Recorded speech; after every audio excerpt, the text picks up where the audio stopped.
Მეთან ერთად იმყოფებიან იაკობ გოგებაშვილის სახელობის სასწავლებლის აკადემიური დირექტორი თამარ ახვლედიანი და სასწავლებლის ადმინისტრაციული დირექტორი თინათინ ხორბალაძე, რომლებთან ერთად უფრო ვრცლად ვისაუბრებთ სასწავლებლის მისიაზე და საგანმანათლებლო მიდგომებზე, წარმატებულ კურსდამთავრებულებზე და ძირითად ღირებულებებზე.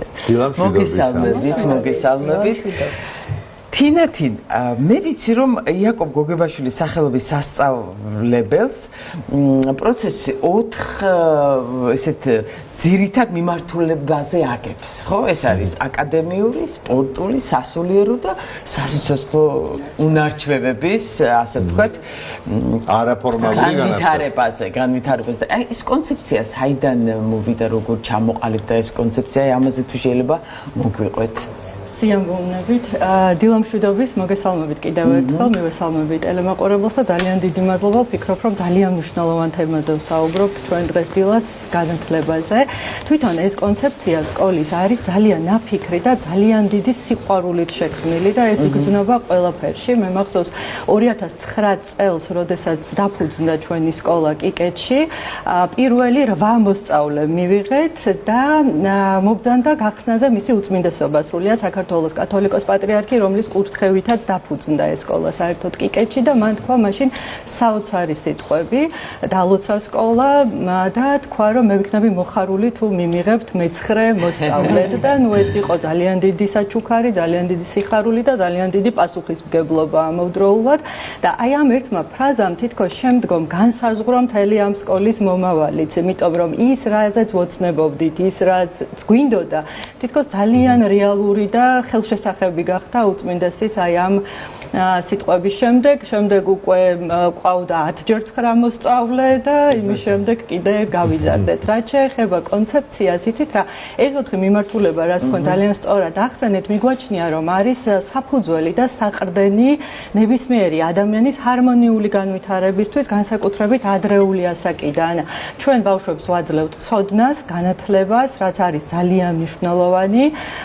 წვრთნით მათ ფიზიკურად, ანუ ჩართული ყავს სხვადასხვა სპორტულ აქტივობებში, ვასწავლით საკუთარი და სხვისი შრომის ფასს.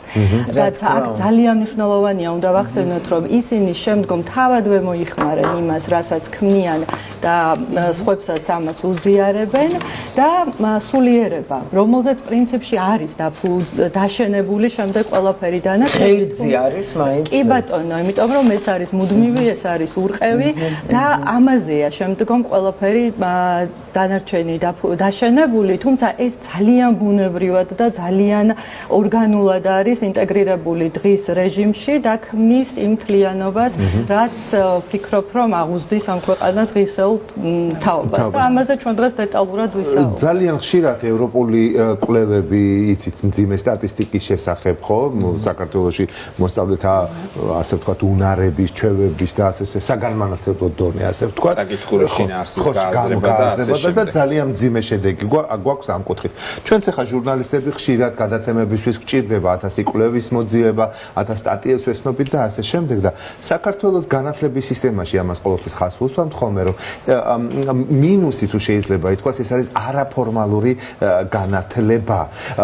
ბავშვები შეიძლება სწავლობენ პროგრამულად, სახელმძღვანელოებს, საგნებს, მაგრამ არაფორმალური განათლება, რაც საზოგადოების, განვითარებული საზოგადოების შექმნაში ძალიან მნიშვნელოვანია. თუ შეიძლება გვითხრით, როგორია აი ეს მიმართულება თქვენთან. ახლა ჩვენ რამდენიმე კადრი ვნახეთ, აქ ბავშვები რაღაცა შემოქმედებითად რაღაცებს ამზადებენ, აკეთებენ, მაგრამ აი არაფორმალური განათლების მიმართულება თქვენ სკოლაში. არაფორმალური განათლების მიმართულებით, მაშინ საუბარს დავიწყებ ჩვენი ერთ-ერთი მიმართულებიდან, სასიცოცხლო უნარჩვევების მიმართულებას გულისხმობ, რომლის ფარგლებში ჩვენი მოსწავლეები სწავლობენ კერვას, თვითონ აცხობენ პურს, ამოყავთ ყველი, დღოებენ კარაქს, ამზადებენ იოგურტს, მუშაობენ ძოთაზე. ეს სკოლაში თუ შემოგწანდებით, დაინახავთ ხის შიტებს, რომელიც უფროს კლასელებმა შეჭედეს და უმცროს კლასელებმა მოხატეს და ძალიან ლამაზი და გულის სამაჩუყებელი სანახავია, თუ კი მე ეს პროცესი იცი და გინახავს, როგორ შეიქმნა ეს კონკრეტული ხის სახლი მაგალითად.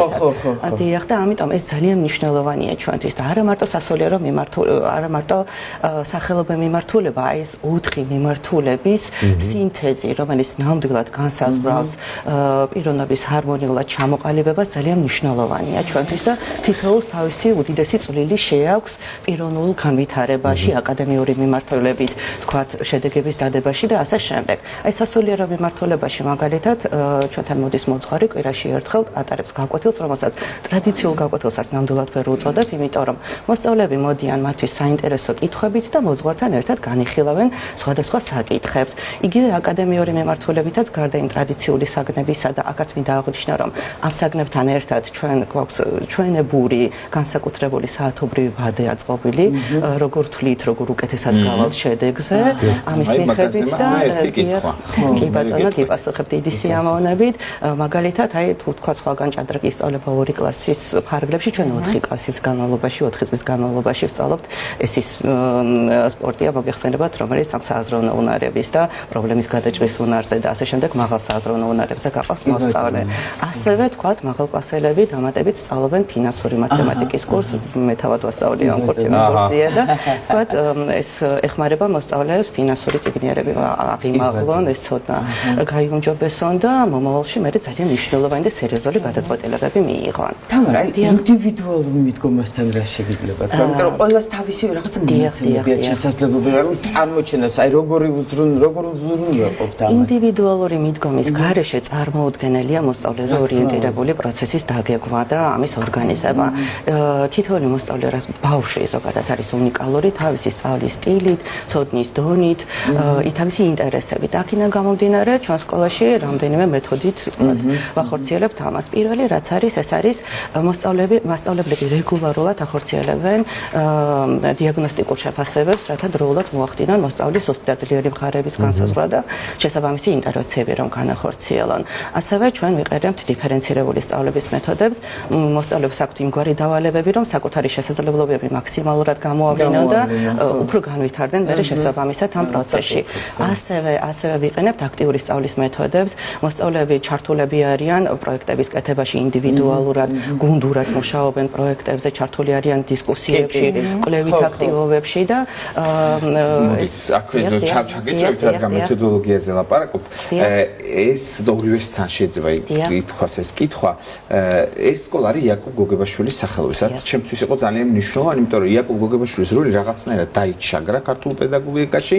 რასაც ჩვენ ვხედავთ, დავით აღმაშენებელი და მეფე ხლოდვიგი დღეს ერთნაირად ისწავლება ქართველი მოსწავლისათვის და ფაქტიურად ეროვნული ფესვები საერთოდ გამოეცალა ქართულ სკოლას. ეს არის რეალური პრობლემა და ახლა ვცდილობთ ამ პრობლემის გამოსწორებას. იაკობ გოგებაშვილის სწავლების მეთოდოლოგია, ანუ ეროვნულ ღირებულებებზე დაფუძნებული სწავლება, რამდენად არის თქვენ სკოლაში დანერგილი? სხვანაირ პასუხს ალბათ ჩვენგან არ ცელოდებით, რასაკვირველია, ჩვენთვის ძალიან მნიშვნელოვანია და ზოგადად ჩვენი სკოლის მისია, რომელიც ეთანადება აწუყე შეცვლილ გემს, ზოგადი განათლების ეროვნულ მიზნებს, ამ 4 მიმართულების თანხვედრით, აი ამ სწავლების მეთოდებით, ჩვენ ვცდილობთ გავზარდოთ მეოჯახე, შრომის მოყვარე, ესე იგი, ჩვენი ქვეყნის ქრისტიანული და ოჯახის ღირებულებების დაცვით, სხვა ეროვნების წარმომადგენლების და ასევე სხვა ტრადიციული სარწმუნოებების მრავალსაუკუნოვანი პატივისცემის დაცვით. როგორია სკოლის მიდგომა აბიტურიენტების მომზადების კუთხით? აი როგორ შედეგებს აღწევენ თქვენი? აქაც ძალიან თამამად ვისაუბრებ ამ თემაზე და ძალიან დიდი სიამაყით, იმიტომ რომ ჩვენთან ინდივიდუალურ მიდგომაზე საუბრობდით და მოსწავლეების საჭიროებების განსაზღვრაზე საუბრობდით. თითოეული ბავშვის ინტერესი ჩვენთვის ამომავალი წერტილია და ერთმა ბავშვაც რომ გადაწყვიტეს რომელიმე ერთი საგნის არჩევა და თქვათ ჩაბარება იმ კუთხით მისი ცოდნა სულაც რომ არაბარებდეს და ცოდნის გაღრმავება იმ მიმართულებით, მისთვის ინიშნება დამატებითი საგაკვეთილო საათები, ინფრასტრუქტურაც იმგვარი გვაქვს რომ გაკვეთილების შემდეგაც აქვს ყველა პირობა რომ დამოუკიდებლად იმუშაოს და ცოდნაც დამოუკიდებლად გაიღრმავოს, რაც გვაძლევს იმის საშუალებას რომ საუკეთესო შედეგებით კლუბი რა არის აი გამგვიმარტოთ რომ თვითონ გადავიკითხეთ თქვენი ბიოგრაფია. კი ბატონო, STEM-ი, ანუ მეცნიერების, ტექნოლოგიების, ინჟინერიის და მათემატიკის აბრივიატურა არის, ასე ვთქვათ, STEM-ი და მოგეხსენებათ, რომ 21 საუკუნეში ეს მიმართულებები ძალიან ისეთი წამყვანი მიმართულებებია. ეს ის დისციპლინებია, რომელიც ხელს უწყობს მოსწავლეში შემოქმედებითობის, ინოვაციის, კრიტიკული აზროვნების, პრობლემის გადაჭრის უნარის განვითარებას და ასევე ამვითარებს სამეცნიერო წიგნიერებას. ამიტომ ეს სპეციალობებიც, STEM სპეციალობები ძალიან პოპულარულია თანამედროვე სამყაროში და ეს მოთხოვნაც უახლოეს მომავალში მხოლოდ გაიზრდება. ამიტომ ჩვენც რასაკვირველი არ ჩამორჩით ამ ტენდენციას, შევქმნით STEM კლუბი და პატივცემულო წამყვანებო თქვენ გიყვართ სცენარეები, აი ქართლის მე დასასვენებლად რომ მიდიხართ რა შვებით როგორ ვით მას. გარკვეული რაღაცები ვიცით როგორ დავტოვოთ, მუდმივად წყალი როგორ მივაწოთ. ეს პირველი პროექტი რაც განახორციელეთ ეს გახდათ ჩვენი ბალბას ქოთის სცენარის ავტომატური მორწყვა, შექმნეს ბავშვობა მოწყობილობა, რომელიც ნიადაგის ტენიანობის შესახებ ინფორმაციას აწვდის მას და საჭირო რაოდენობის წყალს მიაწვდის. ჯერ ასე წარმოებაში არ გვიშვია ჩვენ ესე ადგილობრივ.